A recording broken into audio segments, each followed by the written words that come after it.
Tudo certo, pessoal? André Zanella por aqui, começando mais um Frente a Frente com o General. Inscreva-se aí no canal, toca o sininho para você não perder nenhum vídeo e, é claro, deixa nos comentários quem você gostaria de ver aqui frente a frente com o General. Vocês estão vendo que hoje o nosso cenário está um pouquinho diferente, não temos a nossa tradicional churrasqueira, mas temos um baita convidado que eu tenho certeza que vocês vão gostar.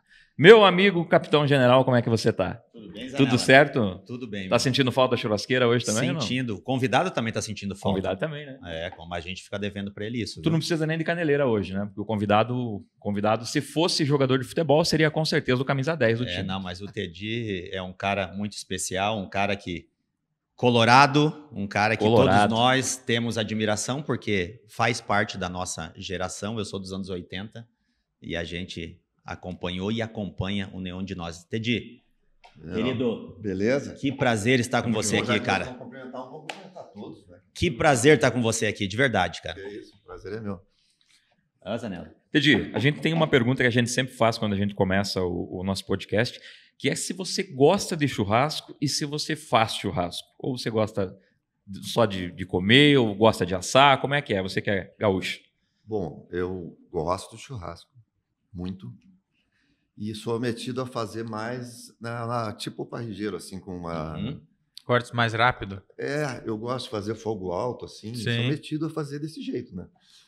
Me admiro demais, digamos assim, a arte do assado, né? Hoje nós não vamos poder mostrar para ti o assado maravilhoso do Barba, infelizmente. Nós ficamos te devendo essa. Que ele assa bem. Eu tô aqui, eu não sei o que fazer com as mãos, tô meio perdido aqui. Barba, o nosso entrevistado hoje não vai poder provar da tua carne. Mas vamos ficar devendo um churrasco para ele. A hora que ir por Rio Grande fazer mais entrevistas, vamos chamar o Teddy, vamos fazer uma carne especial para ele. Por favor. Viu, Teddy? Os meninos são aqui de Chapecó. Eu sou lá de Porto Alegre, né? Eles são aqui de Chapecó. Que pertinho. De Chapecó? Sim. Dia 10, o nenhum de nós está tocando lá. Oba, olha aí. Ou vamos fazer churrasco em Chapecó, então. Vamos? Olha aí, fechou. Fechou. Fechou, vamos trocar contato e vou te pagar o churrasco ainda aqui. Para comer um churrasco lá. Show de bola. Que legal. Dia 10 vai ser, Teddy? Dia 10. Dia 10. Eu acho que... 10 de outubro? Quando EFAP, então. EFAP? EFAP. Maior. 10 de outubro, posso estar enganado, mas acho que é uma terça-feira. Terça-feira, né? Assiste o podcast e depois vai lá pro show. É isso aí. Boa, fechou. Teddy, vamos lá. Da onde a veia de ser colorado? Do pai, do irmão, do tio, do avô? Essa história é boa, Bolívar, porque eu tenho eu sempre fui apaixonado por futebol, assim, e eu tenho uma divisão da família, que não é uma divisão, vocês vão ver. O meu pai, ele era conselheiro do Cruzeirinho de Porto Alegre, o Cruzeiro de Porto Alegre. Sim. E ele, quando eu era pequeno, ele me levou num treino. Me levou para conhecer os jogadores, eu ganhei uma camiseta e tal. Então, eu fui assim, já adulto, a jogos do Cruzeiro. Quando a gente começou a ter uma exposição maior, assim, nenhum de nós somos 5. Somos 5 colorados e eu pensei, cara, eu vou dar uma força para o Cruzeiro. 5 colorados. Vamos mostrar um pouco da realidade do time, não sei o quê. Então, usei camiseta do Cruzeiro e tal. Mas, pelo lado da minha mãe, era a família toda colorada. Entendeu? De ter flâmula pendurada na parede e tudo mais. É mesmo, cara. Mas não tinha uma disputa ali. O meu pai não ficava assim, não, entendeu? Nem ela, a gente tinha, digamos assim, um convívio pacífico. E eu ia nos jogos do Inter com os meus colegas de colégio. Me lembro que um dos primeiros que eu fui foi Inter e Deportivo Luquenho, que é um jogo pré-histórico, né? Sim. Mas eu sempre... Então, assim, eu fazia questão de dar esse apoio para o time que, digamos assim, de menor expressão, mas do coração por causa do pai, e indo aos jogos do Inter. Então, chegou num ano que eu fui... o Záquia era presidente do Inter, e a gente foi lá para receber a camiseta. E foi engraçado porque nós entramos os 5 e ele falou assim, mas quem é o torcedor do Cruzeiro? Sério? Mesmo? Ele falou, eu digo, cara, sou eu, né? Mas é aquele tipo de coisa assim, por exemplo, o Sadi é um mega colorado, mas ele é torcedor do Brasil de Pelotas, Chavante também. Eu fui a jogos do Chavante com ele, aqueles jogos históricos contra Flamengo, Cruzeiro. Nossa, do que era um negócio. Então eu tenho eu tenho esse carinho, me considero torcedor do Cruzeiro e sou colorado, sou cônsul cultural do Inter. E muito obrigado. Os torcedores do co-irmão, como se diz, né? Pegam no meu pé, mas tu não era do Zequinha, porque não sei o quê. Eu acho engraçado, porque a galera do Inter não se importa dessa separação assim, né? E desde desse ano que eu tirei foto e tal, eu e todos os News, nós somos cônsules culturais do Inter. Que legal, cara. Então tem umas coisas fantásticas, assim, a gente tirou foto com a bandeira do Inter na muralha da China. Nossa, assim. Eu vi essa foto. Porra, cara, emocionante o negócio, assim. E eu vou, desde que eu consegui agora coordenar algumas coisas de agenda e tal, eu vou sempre ao jogo do Inter, cara. E é muito legal porque a galera olha, pô, mas tu tá aqui com a galera, cara, é onde eu gosto de assistir. Tu não fica em camarote nada? Não, eu fico no meio da galera, batendo papo. Tirando foto. E aquela coisa de te dar um gol, tu te abraça na primeira pessoa que tá do lado, né? Nunca viu na vida. Nunca viu na vida, mas é o teu melhor amigo naquela hora. Como é que pode? É sensacional isso. E o Inter, a gente estava falando antes, é de partir o coração, às vezes, né? De arrebentar o coração, como tu falou, mano. Tem horas que aperta. Aperta. Aonde que tu estava ontem, Tedi? Aqui. Tava aqui. Tava aqui. Conseguiu acompanhar o jogo ou estava em alguma programação tua? Não, eu consegui dar uma acelerada na programação, fiz a abertura no Mescla, que é um lugar aqui da noite, eu fui lá, toquei algumas músicas e tal, falei, galera, daí eu tinha que vir aqui passar o som e depois fui pro hotel para assistir, né? Aí conseguiu curtir uma baita partida. Uma baita partida. Foi mesmo. E eu sou um cara assim, vou falar para vocês, porque hoje mesmo um cara me criticou nas redes sociais de boa, assim, a gente tem um nível bom. Ele falou que eu era contra o Mano Menezes ir embora, não queria que o Kudê assumisse. É verdade. Não queria que o Mano fosse embora, achei que ele ia dar um jeito. E não gostei do jeito que o Kudê foi embora, então não queria que ele viesse. Mas hoje eu sou cudezista, como se diz até. Mas, Tedi, se perguntar, 80% dos colorados não queriam o Kudê de volta. Eu também tenho essa relação com o torcedor, e o torcedor sempre falava, Bolívar, mantenha o Mano Menezes. Porque, na verdade, se a gente pegar, o Mano Menezes não tinha essas peças que o Kudê tem hoje. Rocher, Ener Valencia, Arangues. Mas aí eu vou te falar assim, em relação ao Kudê, eu me lembro de uma história, eu tinha um blog do Inter, eu escrevia muito sobre isso. E escrevia diariamente, né? Quase que diariamente, né? Diariamente, era um exercício muito bom de escrita também, né? E fiz entrevista com o Dorival, fiz entrevista com o Tinga. Acho que contigo que eu não fiz, mas fiz com outras treinadores e tal. E aí eu, por exemplo, quando se aventou a hipótese, numa época do Nelsinho Batista voltar para o Inter, eu disse, de jeito nenhum, esse cara saiu de madrugada fugido. Então tem essas coisas, né? Sim. Só que o Kudê voltou e, cara, o Mano não tinha essas peças, mas é muito... sabe, o cara do campo, tu vê partidas que o Inter não dava um chute a gol. Exatamente. E eu tinha visto, quando eu não queria que o Mano viesse, mas quando ele assumiu, ele deu show.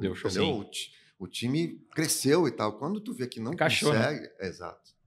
Aí eu fiquei assim, né? Mas, cara, eu tenho, como é que se diz, o temperamento de torcedor, entendeu? Chegou o Kudê, vou morrer torcendo. Vamos embora. Era a tua opinião, não quer dizer que por ele ter voltado não ia dar certo. Era uma opinião que tu tinha no momento, tá tudo certo. Claro, e tô feliz que ele tá fazendo o que ele tá fazendo. Exato. Baita um trabalho. Certo, faz parte. Ali, quando tu falou que teu pai te levava pro Cruzeirinho, para acompanhar treinamento, conhecer os atletas, o Tedi também, como todo menino, o sonho de ser jogador de futebol? E eu vou te dizer que eu só não tinha esse sonho, porque quando eu era moleque, eu tinha asma. Então eu não podia nem jogar muito futebol no colégio, assim, cara. Andava com a bombinha direto.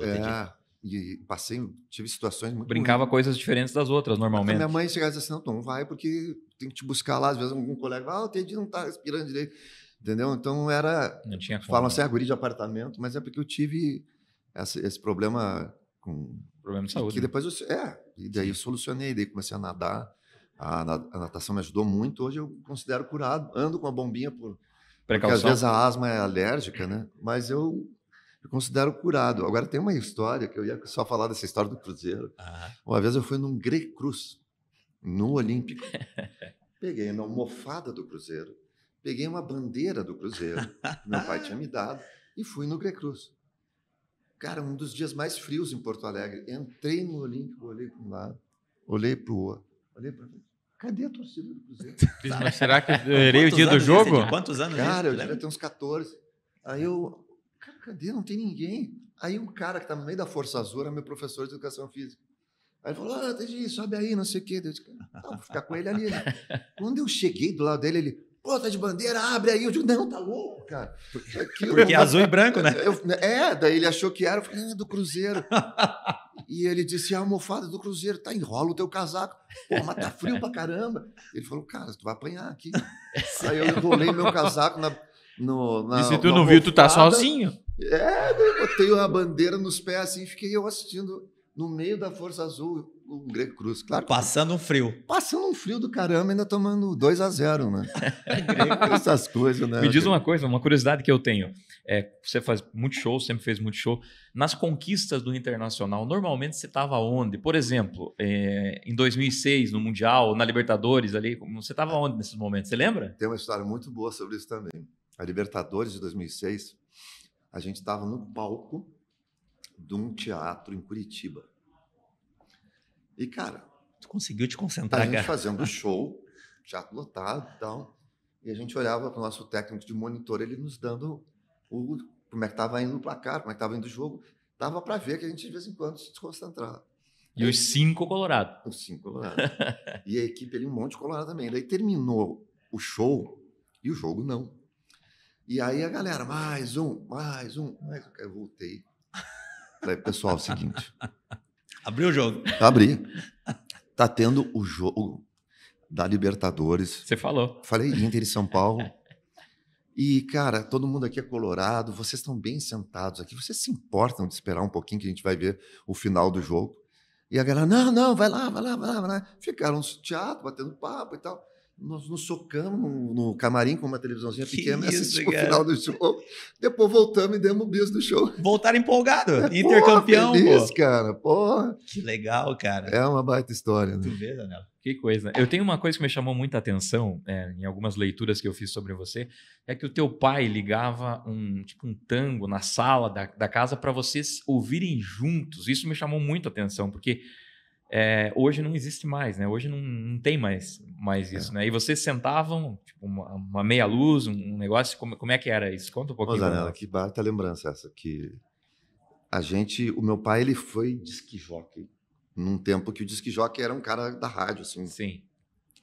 E ele tinha 16 anos, ele trabalhou na Rádio Guaíba, eu acho que foi. Então ele sempre gostou de música e ele gostava de tango. Quando a gente já estava numa certa idade, estava, sei lá, 8, 9, que é uma lembrança que eu tenho, sempre um dia da semana, ele chegava, a gente ia para a sala, ele botava só um abajur, digamos assim, né? Aquela luz menor, assim, mais fraca. Essa história a minha mãe também era apaixonada por tango. E a gente tinha uma vitrola, me lembro da vitrola, que não era nem um 3 em 1, era um 2 em 1. 2 em 1. 2 em 1. E ele conseguia os discos, ele era de Santa Vitória do Palmar, que fica ali no Chuí, sabe? Do Oiapoque, que é o Chuí, no Chuí. Então, ou ele conseguia ir lá e comprar uns discos no Uruguai, ou os amigos traziam. E aí chegava, hoje vamos ouvir um disco de tango. Aí ele botava o disco, era um silêncio, cara, e todo mundo curtindo aquele tango. A família envolvida por aquela, digamos assim, aquela atmosfera, né? E eu já, despertei para a música ali. E tinha umas coisas muito loucas. Eu aprendi a falar, digamos assim, espanhol ouvindo os tango, cara. Ouvindo tango. Ouvindo tango. Aprendi as letras. E como é que era o ambiente entre vocês nessa hora de ouvir música? Vocês ficavam... Cara, como é que era? Ficavam eu me lembro que eu ficava sentado admirando no chão. Aquilo? Como é que é? Mas o teu pai também não se ia dançando pela sala? Não. Eles todo mundo ficavam... sentado se escutando. Todo mundo sentado escutando. Ele e a mãe, às vezes, comentavam alguma coisa. Ele comentava alguma coisa. Meu pai gostava muito de ler. Sobre a música? Sobre a música, sobre a letra da música. Explicava alguma coisa e tal. E a gente ficava sentado no chão. Tinha um tapete, assim, aquelas mesinhas de centro. Lembro que a gente sentava no chão. Aí ele ficava, às vezes, meio recostado no sofá, ouvindo. Vocês todos juntos? Todo mundo junto. Daí eu via 1, 2, 3 discos. Daí vamos dormir. E você agora. Passou a gostar desse estilo musical por ser criança, né? Às vezes é meio estranho, né? Um tango. Mas você passou a gostar do estilo musical por ouvir ou você, enfim, já gostava e tal? Então, eu te diria que eu fui contaminado. Foi contaminado. A minha esposa, eu sou casado há 30 anos com a mesma pessoa, e ela me fala às vezes, eu acho tão triste, tão melancólico. Exatamente. E eu acho lindo isso, cara. E eu tenho, com orgulho, eu tenho vários discos de vinil que eu herdei do pai. Que são discos que eu não sei como eu fui guardando. Você tem eles ainda? Tenho ainda. E tinha um cara em especial que, cada vez que eu toco alguma coisa disso, que a gente tá com a família, as minhas irmãs, elas se emocionam, que é um cara chamado Julio Sosa. Julio Sosa. Que era o varón del tango, o barão do tango e tal. Meu pai não era muito fã do Carlos Gardel e era apaixonado por esse Julio Sosa. Então tem vários discos desse cara, do vinil que ele comprava, discos importados do Japão, não sei como é que era isso. E tem uma história interessante, desculpa te interromper, do teu avô. Teu avô, ele tocava gaita, ele era tropeiro. Como é que era isso? Como é que era Viu essa só história? como é que essas histórias são boas, né, cara? São muito boas essas histórias. E você tem a gaita dele? Como é que é isso? Então, e eu vou contar uma coisa, eu estou vendo aqui, essa caixa aqui em cima, e eu vou contar um negócio assim, todo mundo tem uma, digamos assim, a lembrança mais antiga que tu tem de ti. Tu era, sei lá o quê, entendeu? 2, 3 anos. Ninguém lembra tanto assim. Eu tenho uma lembrança, é viva assim na cabeça, é impressionante. Porque eu sei onde ficava o meu berço, bebê, e se fosse uma memória adaptada, não seria sonho, de repente. Se fosse, mas eu tenho viva por causa de eu sabia onde é que ficava o berço. Que era aquelas caminhas assim, né? Sim. O meu avô chegando sorrateiramente, assim, porque eu me julgava dormindo e eu estava vendo ele chegar. E ele vai e coloca embaixo da cama, no piso, assim, um presente para mim, que era uma faca. Uma faca? Uma faca de tropeiro do cara da lida do campo, que eu tenho até hoje também a faca. Ele era o tropeiro, né, que para quem não sabe é aquela pessoa que leva o gado para um lado, leva o gado para o outro. E ele era o gaiteiro da galera e o cozinheiro. Caramba. E ele se chamava Camilo, tu vê da música Camila, né? Camilo. E, cara, ele foi uma figura marcante para mim, apesar de eu não ter muito convívio com ele, eu tenho essa memória. E outra que ele, quando eu nasci, que até então ele só tinha tido neta mulher. Aí quando eu nasci, ele falou para minha mãe, obrigado pelo neto. E ele saiu, cara, a minha mãe conta isso, que ele suava, assim. Ele procurou em toda Porto Alegre e conseguiu uma pilcha para mim. Eu, com 1 ano de idade, tenho uma foto com a pilcha aquela. Porque foi o meu avô que me deu.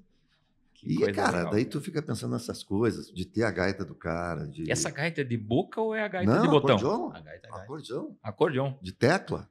Deve estar desafinado. Eu pedi porque eu vi você tocando uma gaita de boca, não sei em que programa foi, eu vi você tocando uma gaitinha. Por isso que eu pedi se era qual delas era.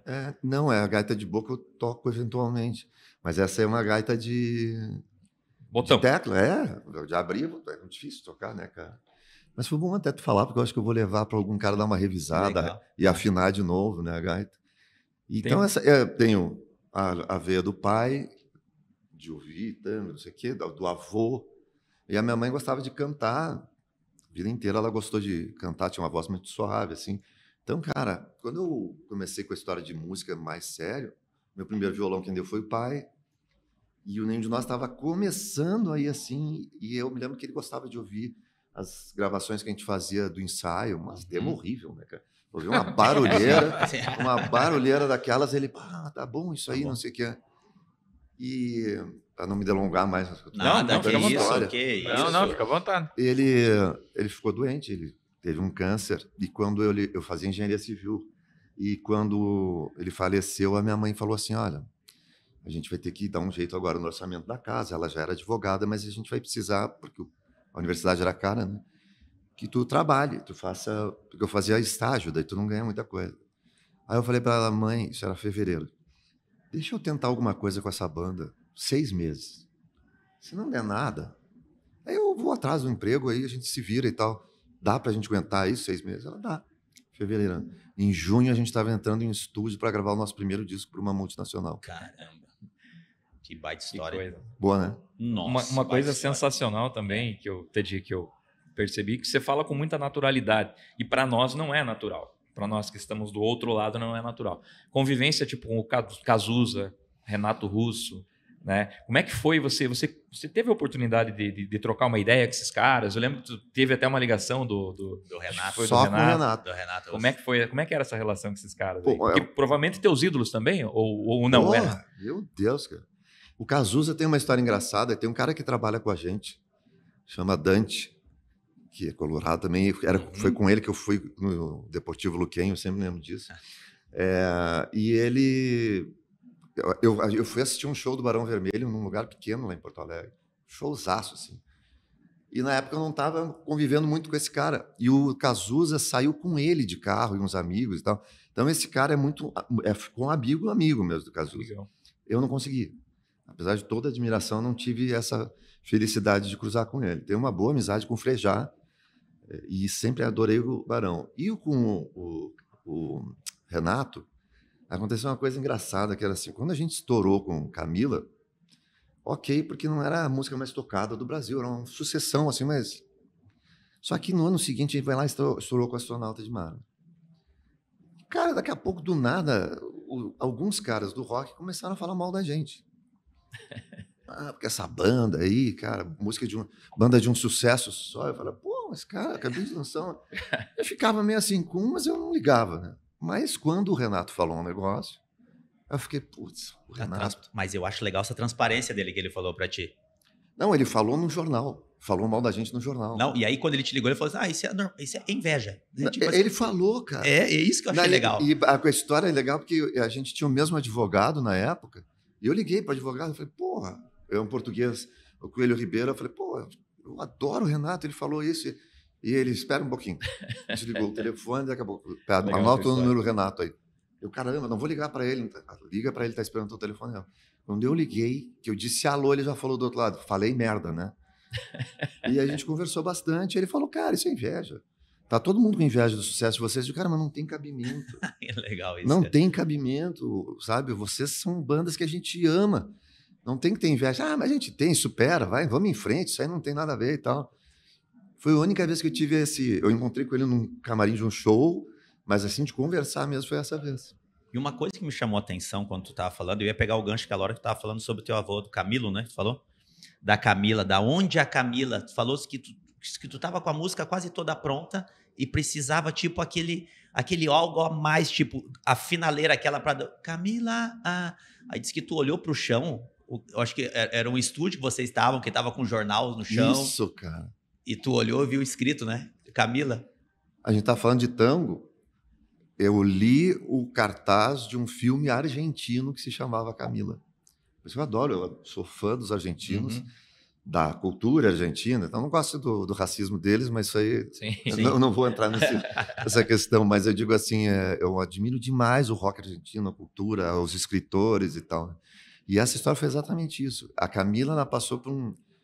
Tu vê como essas coisas são ninguém explica isso, né, cara? Não. Mas a gente escreveu a letra e durante, sei lá, 2, 3, 4 meses a gente trabalhou ela, digamos assim, errado. Com uma referência que não estava funcionando. Mas a gente insistia, voltava para a música, não sei o quê. Ela, bastante, a gente falou, cara, passa a régua, vamos pegar uma outra referência. E aí o Sadi começou com a batida da música. E a gente foi para um lado de uma banda que a gente gostava e gosta, que é o New Order, que era uma coisa mais dançante, misturada com... A gente chegou no arranjo e, bem isso, Bolívar, a gente não tinha o refrão da música. A gente pensava, tá faltando alguma coisa nessa música, e trabalhando a música, e voltava para isso. E aí foi isso, um dia estava chovendo, a gente chegou para ensaiar, o dono do estúdio, para não detonar o carpete, botou um jornal. E a gente tocando, daqui a pouco eu olho pro chão, tava lá o cartaz do filme, Camila, aí é aquela coisa que tu não explica. Eu só cantei, Camila, Camila, cara, quando eu cantei isso, nós três paramos assim, é isso? É isso aí. Aí, tava aí a música. Cara, inspiração existe, velho. E é as coisas que ficam, né, Camila? Cara, canta mais um pedacinho, Bolívar. Eu gostei, tu cantou bem ali aquela parte. Eu tinha apenas 17 anos. Cara, quem não curtia? E é uma coisa que fica na Ainda memória. que tá gravado mundo. isso. Vai lembrar a Camila, cara, o tempo todo. Quantos caras na época namoravam uma Camila? Ou tinha a Quantas Camila Camilas que tiveram família, o nome de Camila por causa da música? Por causa da música? Então, cara, isso é uma coisa interessante. Eu sempre acho que é difícil a gente conseguir, quantificar o sucesso e o impacto que uma música tem na vida de alguém. Mas no caso da Camila, o IBGE me ajudou. O IBGE? O IBGE. Se tu entrar no site do IBGE e fazer pesquisa por nome, que tem isso, pouca gente sabe. Eu, por exemplo, eu sei que tem 25 TDs no Brasil. Tá? Camila, se tu Só entrar 25? lá... Só 25. Se tu entrar em Camila, até o estouro da música, o Brasil tinha 25 mil Camilas.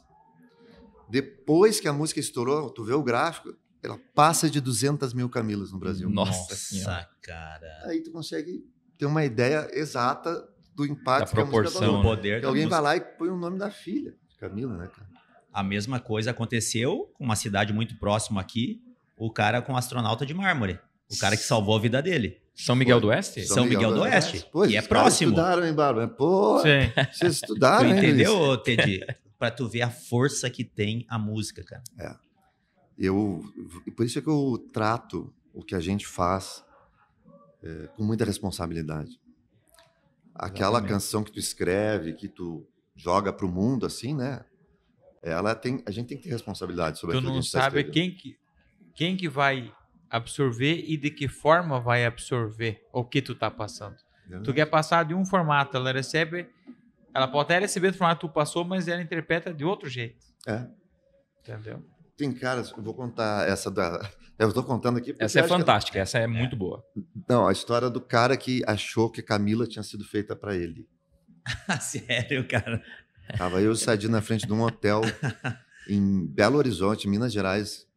E nós estamos parados ali, a música tinha acabado de estourar, a gente fazendo um programa de televisão, vem um cara, vai passar pela gente, ele volta e fala com aquele sotaque de mineiro, adoro sotaque de mineiro, aí falou, vocês são nenhum de nós?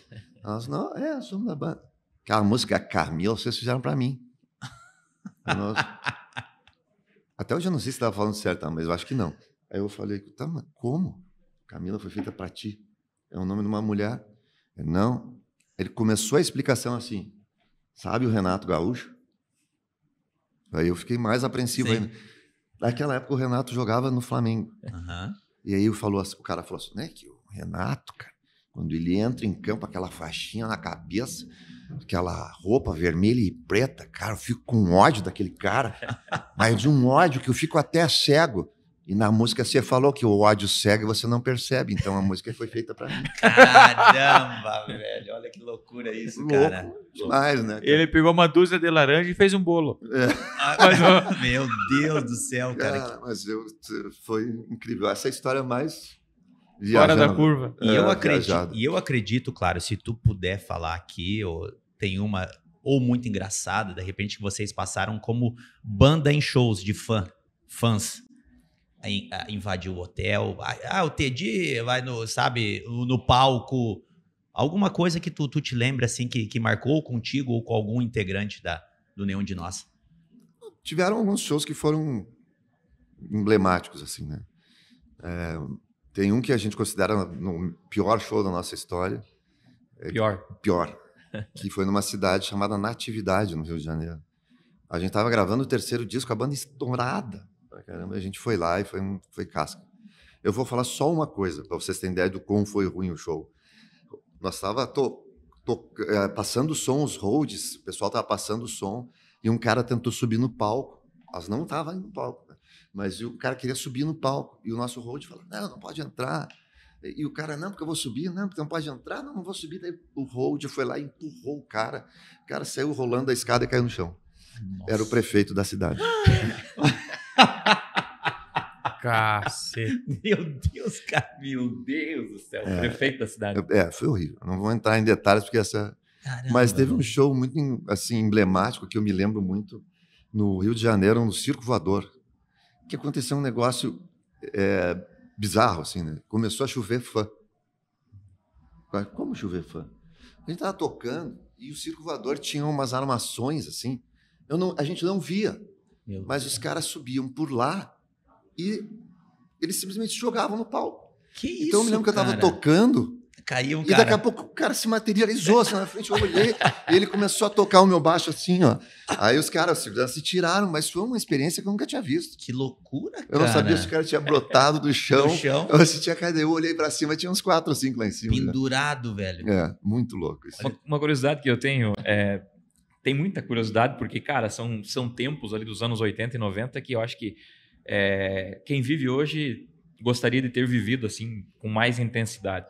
Os programas de TV que tinham na época, você lembra qual foi o primeiro de grande impacto assim que vocês foram e que deu aquele friozinho na barriga, assim, tipo hoje, por exemplo, até o Faustão tava na Globo. E no Faustão era o ápice, né? Ou ir no Gugu, algo assim. Você lembra? Foi o Faustão. Faustão? O primeiro Faustão foi muito top, assim, porque... Quando vocês receberam a notícia de que vocês iriam pro Faustão, como é que foi? Não acreditou, né? Cara? Porque era um sinal de que a música estava fazendo muito sucesso, né? E tem umas coisas engraçadas, porque ele sempre foi esse cara bem-humorado. Fora do ar também, desse jeito, será? Sim, com o pessoal ali, ele... De boa. De boa. E esse dia tiveram algumas coisas engraçadas. Uma foi que a gente estava no camarim e o Leandro e o Leonardo entraram para nos pedir autógrafo. Cara, mentira. Verdade. Que coisa. E depois a gente, que legal, porque eles estavam estourados com Entre Tapas e Beijos e tal. E aí eu pedi um autógrafo para eles, vocês não vão acreditar, para o Vander Wildner, que é o vocalista dos Replicantes, uma banda punk. Sim. E eles, como assim? Né? Que o cara gosta das músicas de vocês, a gente chegou a tocar. Eu fui de uma banda de apoio do Vander. Aí a gente entrou, começou a tocar, o Faustão olhou pro Sadi, aquela figura. Figuraça. Tinha uma época que o Sadi vestia, parecia o Bolinha, sabe a Luluzinha, o Bolinha? Sim. Ele era igual ao Bolinha. E aí o Faustão chegou pra zoar com ele e perguntou, e aí, meu, qual é o teu prato predileto? E ele falou, o prato cheio. Cara, o Sadi, eu tive uma marca de cerveja, isso faz uns 11 anos atrás, e eu convidei o Sadi, porque o Sadi é um degustador de cerveja, cervejas artesanais. E esse cara que montou para mim, ele... Você tinha uma cerveja tua, Bolívar? Cerveja minha, cerveja general, Sim. É isso, hein? E o Sadi foi lá. E aí também para mim, cara, quando meus familiares estavam todos lá presentes na data, tal, foi um evento bacana, o Sadi chegou. Para, né? Porque, cara, todo mundo para. Imagina. E não para porque ele é o Sadi. Além do Sadi, ele é um cara que conhece muito cerveja. Muito. Entendi. Pode falar pra gente. Vocês, na verdade, se perguntar a bebida que mais gosta de tomar, é a cerveja. É que o Sadi se formou em engenharia química. Eu não terminei a faculdade de engenharia civil, por causa a banda começou... enfim, mas ele se formou. E eu, desde que eu conheço o Sadi como engenheiro químico, como um cara envolvido com essa questão, ele sempre estudou cerveja. Ele fazia cerveja em casa, no panelão. É um hobby dele. Não era. Naquela época era. Só que ele foi se aperfeiçoando e tendo tanto conhecimento que hoje, cara, ele frequentemente, quase sempre, é jurado de festival, de concurso de cerveja. Ele é um especialista em cerveja. Quando ele começa a falar, cara, tu diz assim, meu Deus. O cara sabe muito, meu. Sabe aí muito. Aí tu vê que tu não sabe nada de cerveja. Quando tu senta para conversar com o Sadi. Impressionante, cara. Impressionante. Ele te explica por que o copo é assim, ele te explica como é que foi fabricada a cerveja. Não, ele te explica tudo. O Sadi é impressionante. É uma loucura, né? E deixa eu te perguntar. A gente tocou antes no assunto do... Como é que era o nome? FanFest de Xangai que vocês foram, né? Como é que era o nome? O primeiro nome era alguma coisa com Xangai, né? Ah, sim. Expo Xangai. Expo Xangai, isso aí. Expo Xangai. E aí você contou uma história que eu acho que é legal você contar pra gente aqui do programa, para as pessoas que nos acompanham, que eu acho que a banda foi primeiro e você foi logo em seguida sozinho pra Xangai. Imagina, com rede social que não tinha, celular não tinha. Cara, essa é uma das histórias mais bizarras que eu já passei na minha vida.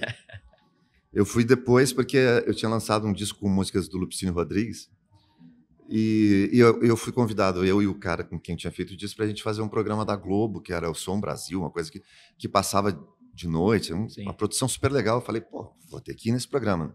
Então eu acabei indo depois. Aí eu tinha um papel com o nome do hotel, só que eu não sabia o que eu ia encontrar, né? Eu esperava que o nosso produtor ia estar lá e tal. Eu cheguei, a gente vai até Paris, de Paris para Xangai. Quando eu desci lá, aquela coisa assim, olhando para tudo que é lado, nada escrito com letra que a gente entenda. Naquela época, imagina. Isso foi 2010. Imagina. E aí e tinha um cara com um cartazinho, com o meu nome. Eu digo, beleza. Aí tu chega, cheguei pro cara e apontei pro cara. Às vezes ele só fazia assim, não falava nada a não ser chinês ou mandarim, né? Então não sabia falar português. Claro, português não, né? Mas inglês, nada. Eu falava em inglês alguma coisa para ele, ele fazia assim com a cabeça. Eu passei o papel, ele me mostrou o papel do hotel também. Eu disse, tranquilo. Aí fomos, sem falar nada, né? Ele chegou, parou na frente de um hotel, olhei o hotel, era o que estava no papel. Desci, botei minhas malas ali na recepção, né? E ele foi embora, boa noite. Beleza, né? Entrei na recepção, mostrei o papel, mostrei meu nome, meu passaporte. No hotel eles falavam muito pouco inglês, mas eles olharam assim. Não, agora deu ruim. Como assim? Reservation? Não. Já começa a dar o calorão no cara. Começa a dar uma coisa assim. Imagina. Como assim? E os caras não falavam muito inglês. Ele disse assim, Expo Xangai. My hotel is here. No. E aí, cara, Expo Xangai. Over there. Aí eu quero mostrar que tinha um cara, um stand da Expo Xangai. Uns papel assim em cima e o cara tava assim, ó. Essa é boa, cara. Aí eu olhei para esse cara não vai me ajudar, né? Eu olhei para os caras e disse, agora? Não é aqui o meu hotel. E os caras não sabem nada. E eu tô em Xangai sem ninguém falar nada. Fui até a rua, fiquei olhando para os lados, não tinha nada escrito na língua. Perdidaço. Sim. Eu disse, cara, isso parece sonho. Só não era sonho, porque normalmente num sonho tu estaria pelado. No caso era pesadelo. Exatamente. No caso era pesadelo. Pesadelo. Aí eu quero, o que eu vou fazer, velho? Até caiu uma luz aqui. Ó. Isso acontece sempre. Ali é o Marcos. E aí, o que eu vou fazer, cara? E eu voltei na recepção, falava, e as pessoas da recepção não falavam nada, cara. Eu ficava pensando, como é que as recepção no hotel não falam direito inglês? Daqui a pouco eu olhei, tinha uma portinha e tinha um computador. Aí eu apontei pro computador, perguntei se eu podia usar. O cara, não. E aí o cara... Não pode. Eu vou fazer... Please, I need to find my hotel, e tal, não sei o quê. Eu falava, ele... Imagina, cara. Ali. Aí tinha uma moça, ela... Entra. Eu entrei, disse, um computador, parei na frente. Tudo em inglês. Tudo em chinês. Em chinês ele sabia. Tudo em chinês. Tudo em chinês, cara. Eu falei, meu Deus. E não tem o YouTube? Não, daí tu vai pelos símbolos, né? Era um Windows. Abri View Explorer, entrei no Google, Gmail, né? Gmail. E aí a sorte sorriu para mim. Porque quando eu entrei, tem um chatzinho do Google, tinha já na época, do Gmail, e o Dante, que é esse cara que trabalha com a gente, estava online. Eu já entrei escrevendo, Dante, pelo amor de Deus. Ele falou, onde é que tu tá, cara? Eu digo, não sei. Como é que vai explicar onde que não tava, sei, cara? Ele, mas tenta descobrir o hotel e tal. Daí eu fui falar com as pessoas ali de novo, address. Aí tinha um cartão que estava escrito enfim, com algarismos e símbolos ocidentais. Aí eu mandei para ele. Cara, 40 minutos depois chega ele com uma van para ir me buscar. Cara, eu quase chorei me abraçando nele. Que loucura, cara. Ainda que tinha no negocinho ali do lado o chatzinho. Não, e ele tá online. Porque senão o que eu ia fazer? Eu ia mandar um e-mail para ele. Mandar um e-mail. Ia ficar esperando, e aí na recepção esperando para ver se uma pessoa respondeu o e-mail. Não tinha como Meu Deus, imagina, conectar nada. Que peso céu das costas, hein? Entendi, imagina. Não, olha... E o show era logo no outro dia? Ou vocês ficaram alguns dias lá em Xangai? Ficamos alguns dias, uns 2, 3 dias, acho. E era na Expo Xangai, porque é uma feira mundial que tem a cada 5 anos. Que tem em vários países, né? Então, por exemplo... É tão antiga que a Torre Eiffel foi um presente que Paris ganhou numa Expo que teve lá. Então é uma coisa que a gente não vê, né? Mas eles fizeram essa Expo lá, um negócio gigantesco, incrível.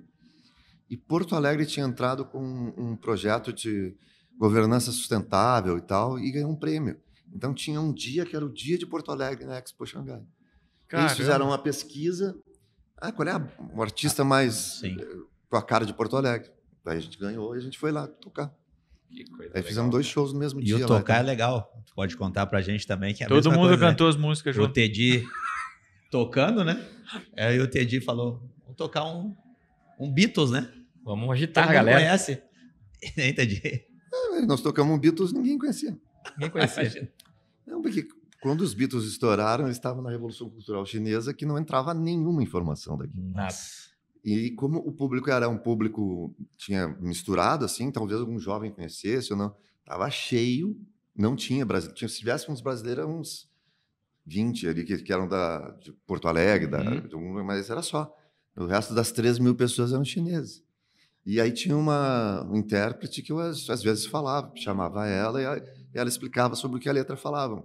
O público era muito legal, receptivo. Quando eu chamava as palmas, eles batiam. Eles são e tal. muito educados, né? Super educados. E até aconteceu um negócio que não esperava, que quando terminou o show, a gente voltou pro camarim e a menina falou, tem uma fila aí para vocês darem autógrafo. Que legal. Aí eu falei, mas como assim?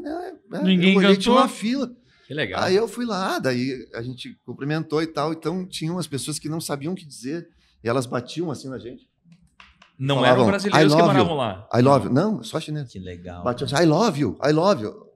Sabe? É Satisfação, muito né? legal, cara. Coisa Mas boa. foi uma experiência absurda. Daí é que a gente foi de Xangai para Pequim, onde tem a muralha da China e tal, daí a gente levou a Aí saiu bandeira. a foto. Com a camisa do Inter, tudo. Todo mundo lá. É. E além de Xangai, quais os outros países que vocês foram, Teddy? Nenhum de nós. Cara, Foram a gente algum foi outro para país? Argentina, Aham. Uruguai, assim. É engraçado, Argentina, Uruguai, China. Imagina, cara. É. É um salto muito grande, Pô, né? tá louco.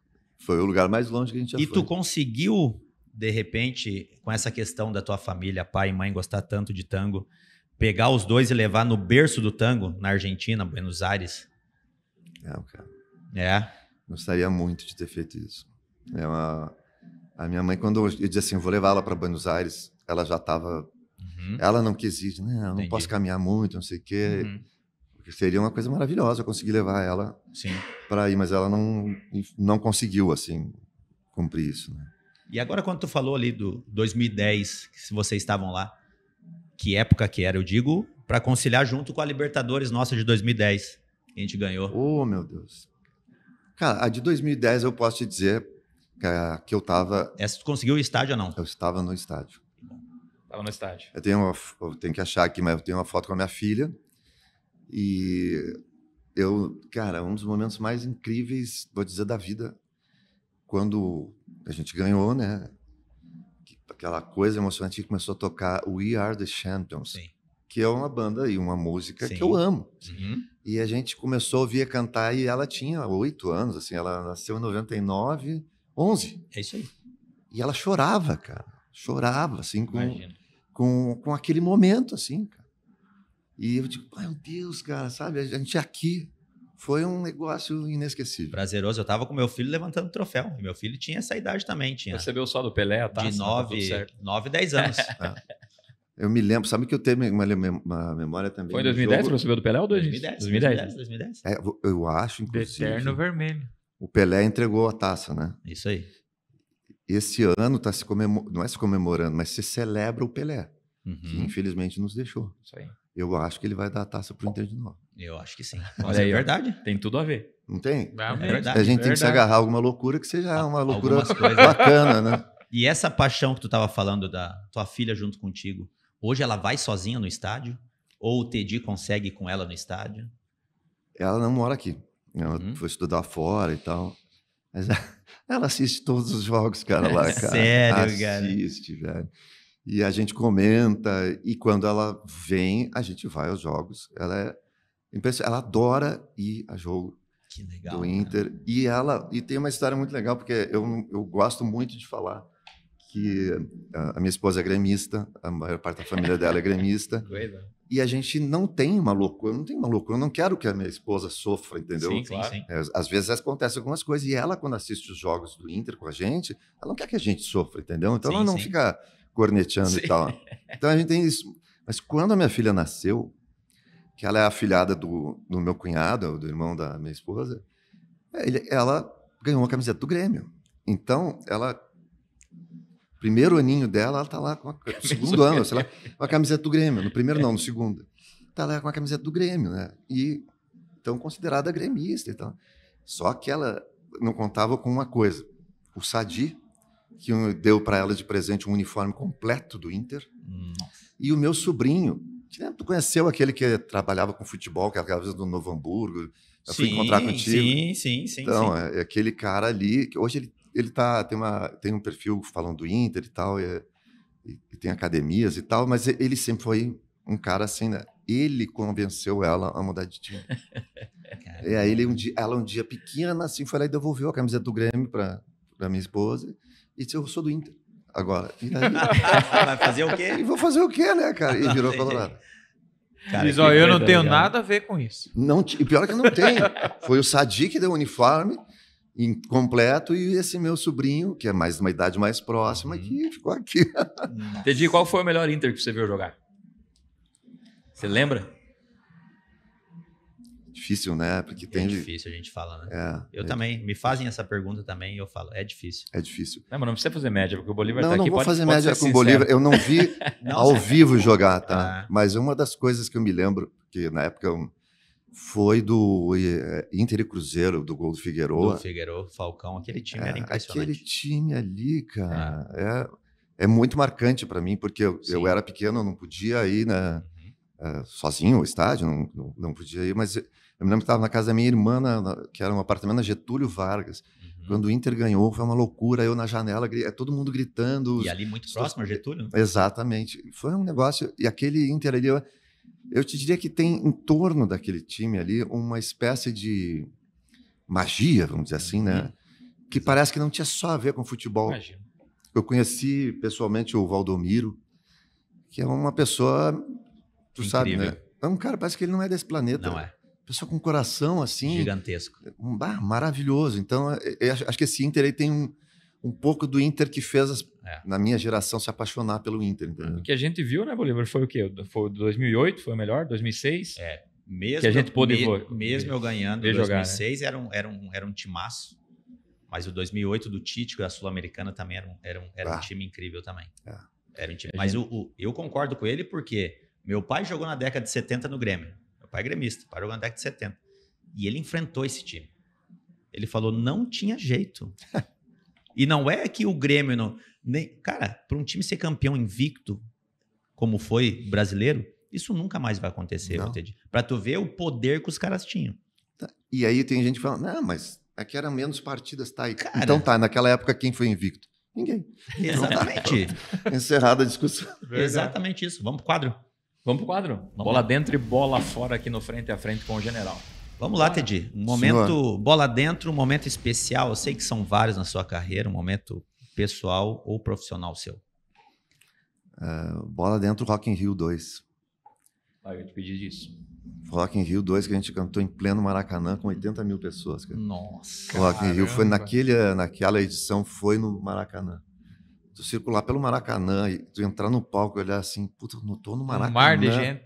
Um mar de gente. E quando vocês souberam que iam pro Rock in Rio, como é que foi? Lembra? Quase desmaiei. Você teve a notícia? Imagina? Mas imagina, cara, é uma realização, cara. Tu lembra as bandas assim que tu falou, nossa, a gente vai tocar no palco, mas vai estar aquela banda lá que a gente curte demais, tal. Tinha o Information Society, que era uma banda que fazia sucesso.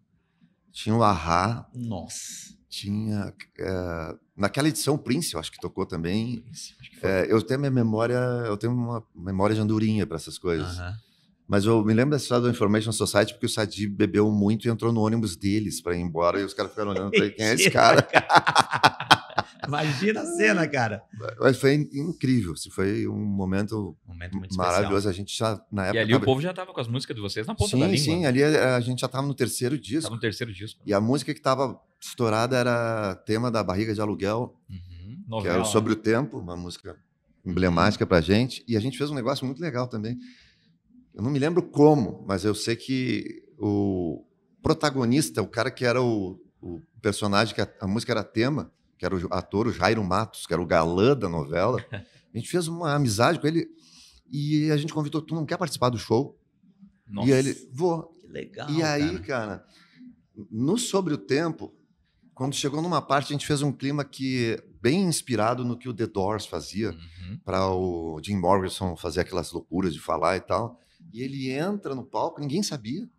Ele entra no palco, as pessoas enlouquecem, porque já tinham os telões para ver, né? Ficam pirados e ele começa a declamar um poema do Fernando Pessoa. E quando ele termina, a gente volta com tudo, assim, cara, me arrepio hoje. Legal, cara.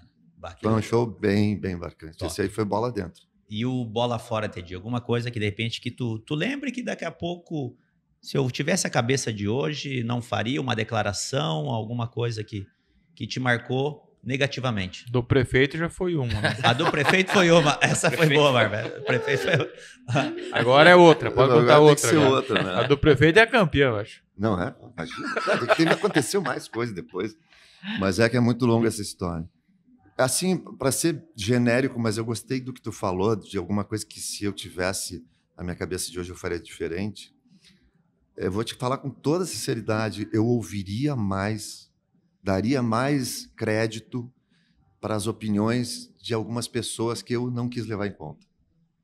Que eram caras do meio da música, assim, diretor artístico e tal, que o rock, a gente sempre tinha uma coisa assim meio resistência.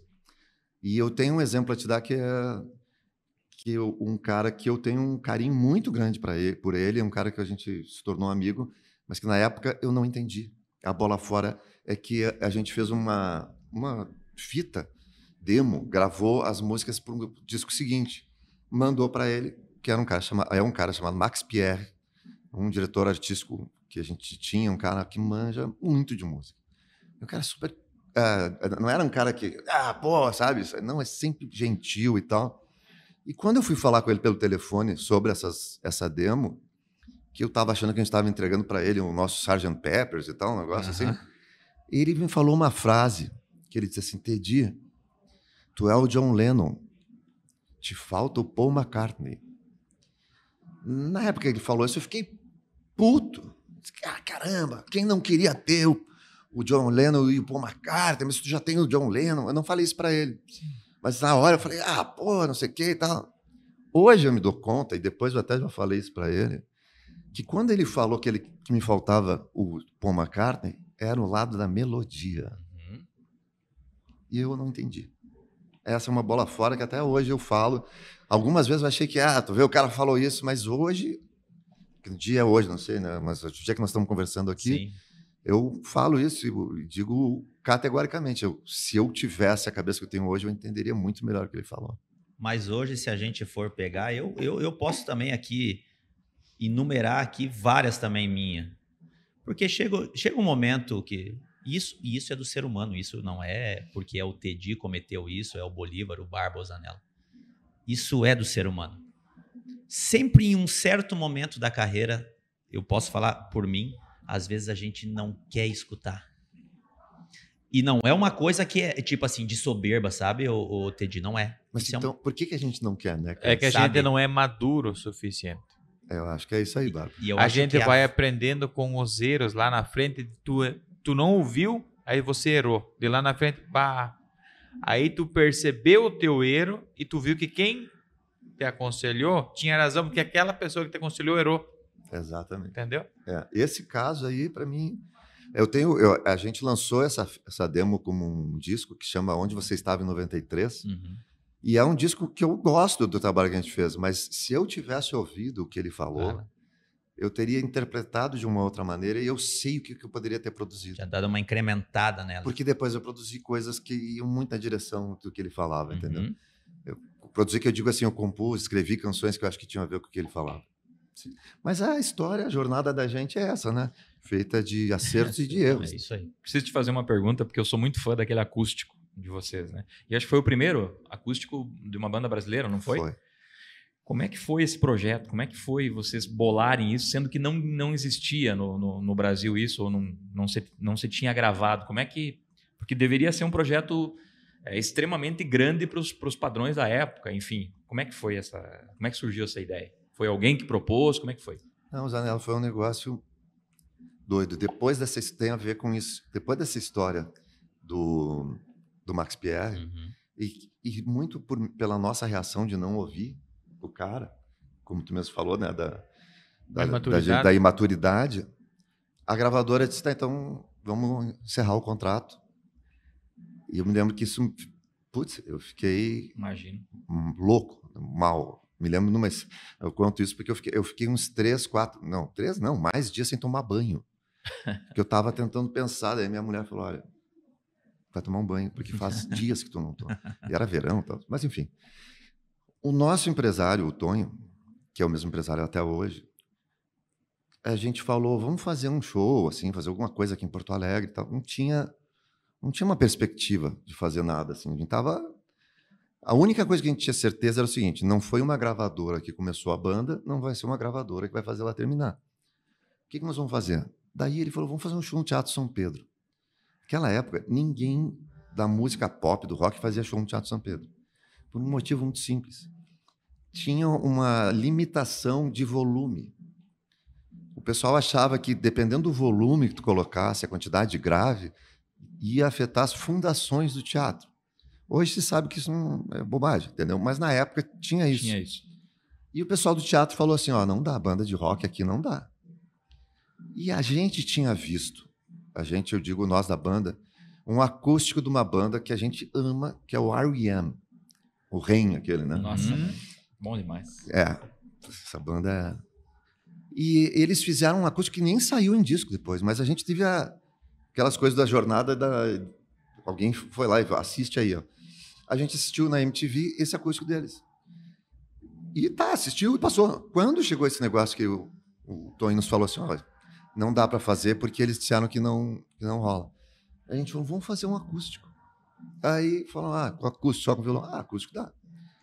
Aí a gente começou a ensaiar, ensaiando, mexendo nos arranjos e tal, né? E aí a ideia também do Tony, vamos gravar esse show. Quando faltavam uns 10, 15 dias para o show, eu estava na academia regulando um aparelho e daqui a pouco não vou lembrar qual aparelho, ele fez assim, ó, fechou. E eu tirei a mão assim, eu olhei para o aparelho, né? Tinha umas outras pessoas na academia, eu falei, pô, quase que pega a minha mão. Daí o cara pegou a tua mão, eu olhei e saí, jorrava sangue assim. Que isso? Do dedo, mas jorrava. Peguei, enrolei numa toalha, fui para casa, botei no gelo. Só que, cara, eu tirei assim, meu dedo dava desse tamanho, assim, o tamanho desse copinho. Não ia dar para tocar. Aí a dúvida era assim, cancela ou chama alguém para tocar?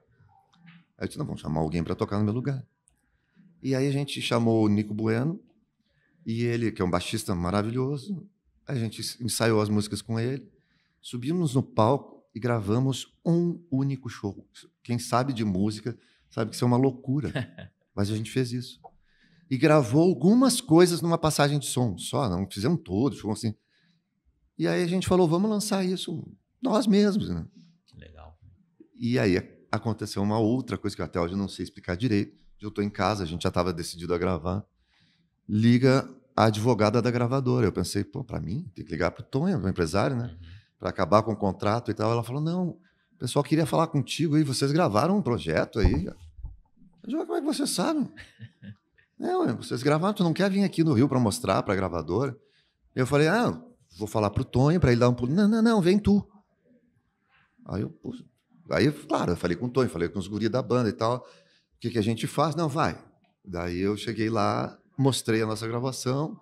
Na época a gente conversou, teve um primeiro diálogo muito tenso, assim, que eu levantei para ir embora até, mas depois tinha mais gente ali que me acalmou.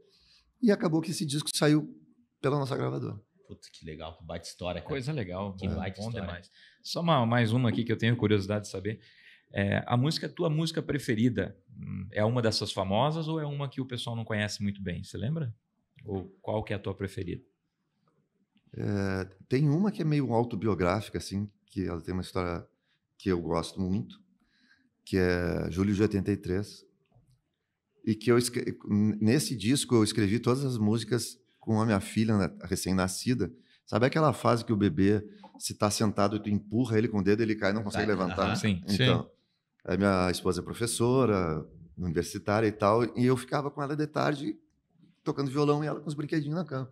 E essa música eu escrevi quando ela estava junto.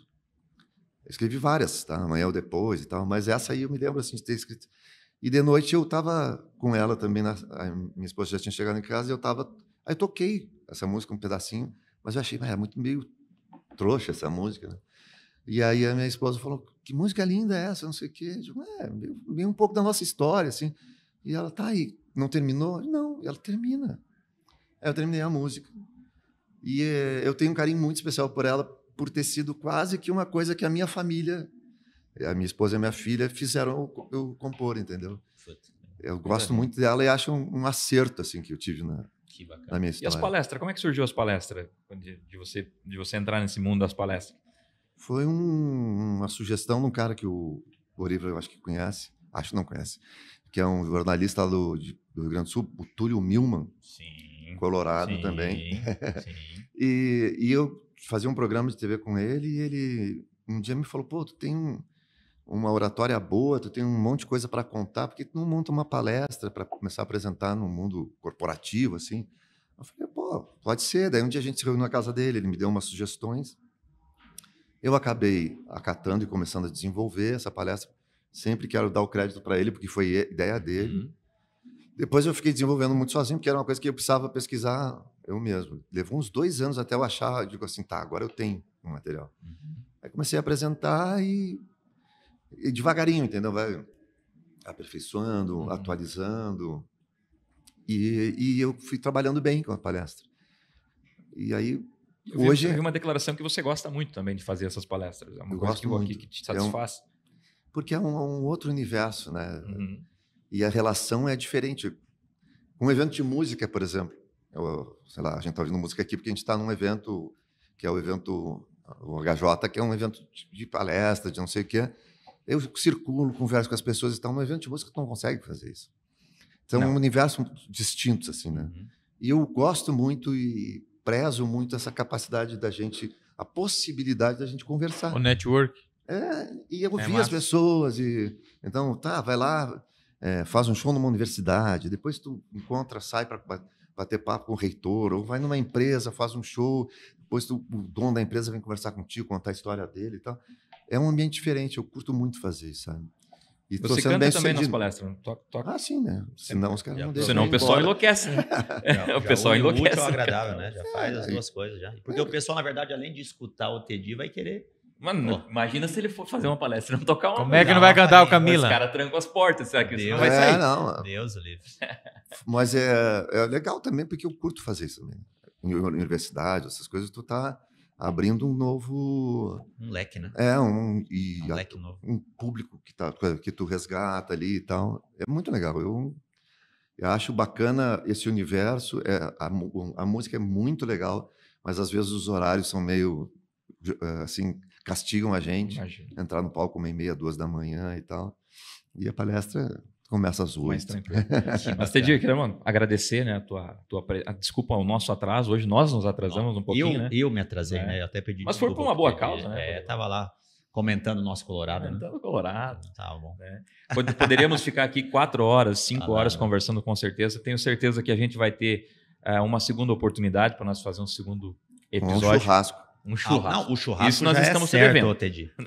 Já é certo. Mas, cara, fico muito feliz mesmo de ter você aqui, de poder estar perto de um ídolo. Para mim, você é um ídolo, com certeza, e estar aqui conversando contigo, ouvindo tuas histórias. Eu queria ter uma palestra só de você contando essas histórias. Seria bem legal, seria bem interessante.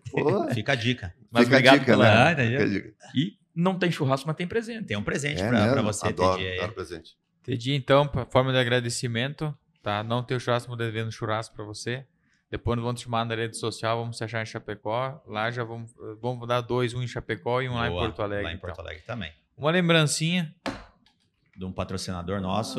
Da Patron, né? Da Patron. O Zanella vai comentar aí um pouquinho sobre uma faca picanheira Patron. A Patron não 8 polegadas. Lâmina em aço inox 2mm. Nossa, esse homem não sabe usar uma faca. Acabamento polido na lâmina. Cabo em madeira nobre. Frente com dorso com falso fio e mosqueado. Coisa linda, hein? Bainha em couro bovino. Eu não tenho uma moeda para te dar, mas eu vou te dar geralmente é moeda. Uma palheta. Nossa, que momento, hein, cara? Olha aí, ó. Eu tenho... Muito obrigado. Eu tenho a moeda de um real do Guina Azul guardada. Agora tem uma paleta. E agora tem uma palheta do Teddy Corê. E aí, que qualidade, coisa linda. Pô, Bom, vou ter que aprender a fazer melhor churrasco só para usar a faca. Essa faca é boa. Pô, Teddy, que bom. Maravilhosa. Muito obrigado. Espero que você tenha gostado. Como eu te falei, eu acho que é um papo diferente que tu já tinha participar, de repente, em outros podcasts, que a gente falou que muita coisa que muita gente já te acompanhou, mas de repente não escutou essas histórias. Então, queria te agradecer. Tu é um cara muito especial, um cara, como a Zanella falou, nosso ídolo. Com certeza. Um cara que a gente tem esse carinho, de todos os nossos familiares também. Que bom. Que sempre amaram e vão amar o nenhum de nós. Obrigado pela oportunidade de estar com a gente. A gente sabe que o teu tempo ele é curto sempre, porque você tem correria, né? Correria o tempo todo, então, de coração, muito obrigado, Tedinho. Eu que agradeço. Um papo como esse, assim, a gente estava falando das oportunidades, né? Uma conversa como essa nossa é uma preciosidade, cara. Uma preciosidade, concordo 100%. É um negócio que a gente guarda no coração, assim, porque um papo desse é aquelas coisas que a vida te proporciona e que tu termina de falar. E o melhor de tudo, podemos eternizar. Muito bom. Né? Tá lá no YouTube, para quem quiser ver. Exatamente, muito legal. Para a gente rever também. Muito obrigado pelo convite, galera. Eu tô feliz aqui e quem sabe a gente não faz o próximo lá em Chapecó com churrasco. Com churrasco, com certeza. Galera, acompanhe aí o papo com o Teddy Correia. Se inscreva no nosso canal, ative o sininho, deixe seu comentário e obrigado por estar nos acompanhando. Valeu!